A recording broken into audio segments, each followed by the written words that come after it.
So hello everyone, good day. So for today, I'll be discussing two tests.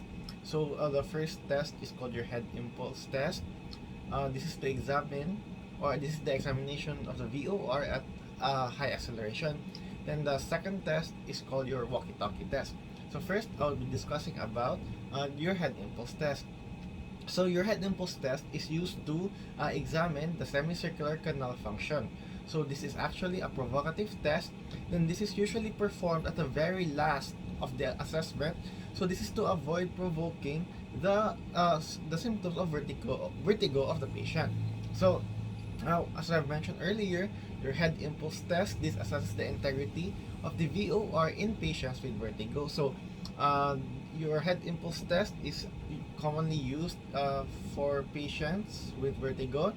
Then, contraindications for this test is if your patient has vertebrobasilar insufficiency and or inadequate neck range of motion. So for this test, we will be requiring a patient. So for this demonstration, I have here my patient. So now let us proceed with the assessment part. Okay, let us proceed with the assessment part. So for this part, the patient is in upright sitting position in a chair with the back supported. So for the therapist is standing in front of the patient.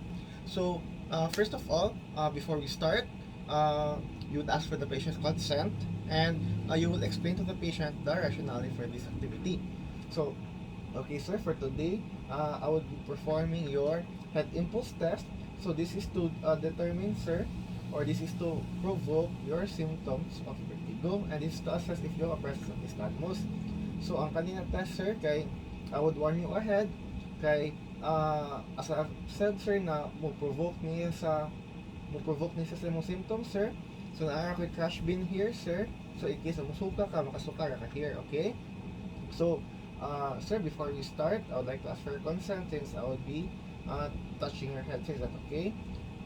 So, for the next part, I'll be assessing for the range of motion. So, sir, I'll be assessing for your cervical range of motion, sir. So, assuming that I have a goniometer here, and I already measured for his cervical range of motion, and it is within the normal limits, we then proceed. So okay, sir. So what I would be doing, sir, is I would be placing my hand on your side, sir, here, sir, like this, sir. Okay. Then what I would like you to do, sir, is I would like you to keep your eyes open and please focus on my nose. Do you understand, sir? Then once you focus, sir, I'll be moving your head quickly from either left or right. Then I'll be looking at your eyes, sir, if you have any presence of nystagmus. Do you understand, sir? Okay, very good, sir. So, okay, sir. Are you ready, sir? I'll be placing my hand. Is that okay? So, for the therapist hand, the therapist places his hand on the side of the patient, so like this. Then, sir, I would like you to focus on my nose, sir. Okay? I would like you to keep your eyes open, even if you feel your symptoms already, sir. Okay? Okay, sir. I would like you to focus, sir. Then I'll be staring at your eyes. Okay? So,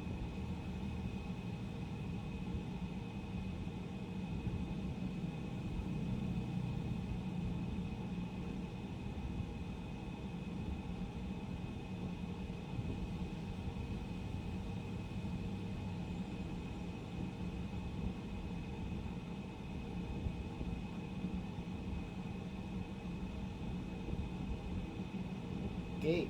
So, what I did there is, once I placed my hands on the patient's face, I quickly rotated it to either left or right. Then, once I quickly rotated, I would watch the patient if for any unusual eye movement. So, if, for example, if the normal results for this test, if the eyes it can be maintained, or is the gaze of the patient will remain on the focus target area, which in this case is the nose of the therapist. If ever the abnormal result for this is the eyes will move quickly, and the patient will make a corrective sakad, or which is rapid eye movement, to reposition back his eyes towards the focus target. Okay? Okay, for the part 2 of this test, this is to test for the horizontal SCC. So in this test, the process is still the same. However, the head this time is flexed 30 degrees. So, okay, like that.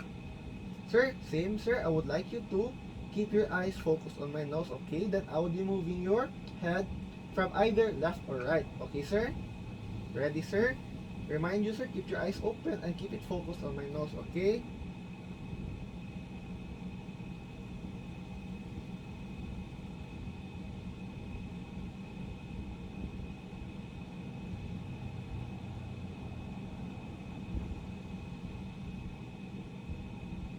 Okay, so this procedure, what I've demonstrated is how to test for the horizontal SCC. Head impulse test has a sensitivity of 63% and a specificity of 93%, giving it a high clinical value to confirm peripheral vestibular dysfunction in patients with prolonged dizziness. Okay, for the results of your head impulse test, the normal results is that the eye will move to the direction opposite of the head movement, and the gaze will remain on the focus target. So, which in that case, the gaze of the patient should remain focused on the therapist's nose. While the abnormal result for this test is the patient's eyes will move quickly, and the patient will make a corrective saccade. So your corrective saccade is actually a rapid eye movement to reposition the eyes back to the target of interest, which in that case again was to focus back on the therapist's nose. So if your patient presents or has performed a corrective saccade, so this usually indicates a vestibular hypofunction. So this is determined by the HIT, and it occurs because of inhibition of vestibular afferents and central vestibular neurons on the intact side. So, okay.